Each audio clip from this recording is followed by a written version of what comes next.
મહારાષ્ટ્રની અંદર સંત દાદુડ થઈ ગયા. નિત્ય હરિનું ભજન કરનારા મહાપુરુષ. એક દાડો ઘરની બહાર ઓટા પર બેઠા હતા. હાથમાં માળાય નહોતી, મુખમાં હરિનું નામ પણ નહોતું.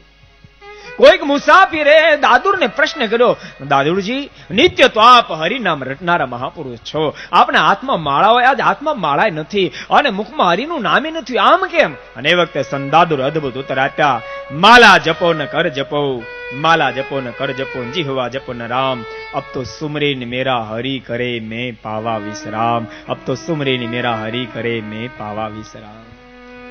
હવે તો મારો ઠાકોર જ્યાં બેઠો છે ત્યાં મને યાદ કરશે, મારે એને યાદ કરવાની જરૂર નથી. ભક્તો, ભગવાન સ્વામિનારાયણના હાથમાં તે માળા જોઈએ છે, માળા ફેરવે.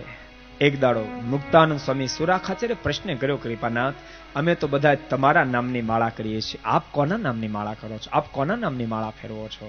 અને એ વખતે ભગવાન સ્વામિનારાયણના મુખમાંથી શબ્દો નીકળ્યા હતા, અમે તો અમારા સંતો ભક્તોના નામની માળા ફેરવીએ છીએ, અમે તો ગોપાળાનંદ સ્વામી નામની માળા ફેરવીએ છીએ, અમે તો મુક્તાનંદ સ્વામી, નિત્યાનંદ સ્વામી, ગુણાતીતાનંદ સ્વામી, દાદા ખાચર પર્વતભાઈ, અરે સુરા ખાચર નામની માળા ફેરવીએ, અમે તો લાડુબા જીવબા નામની માળા ફેરવીએ છીએ. ભક્તો, ભગવાનને ભક્ત જ યાદ કરે એમ નહીં, ભક્ત જયારે સાચા અર્થમાં ભક્ત બને ત્યારે ભગવાન પણ ભક્તને યાદ કરતા હોય છે, ભગવાન પણ ભક્તને યાદ કરતા હોય છે. ભક્તનું એ લેવલ હોય છે.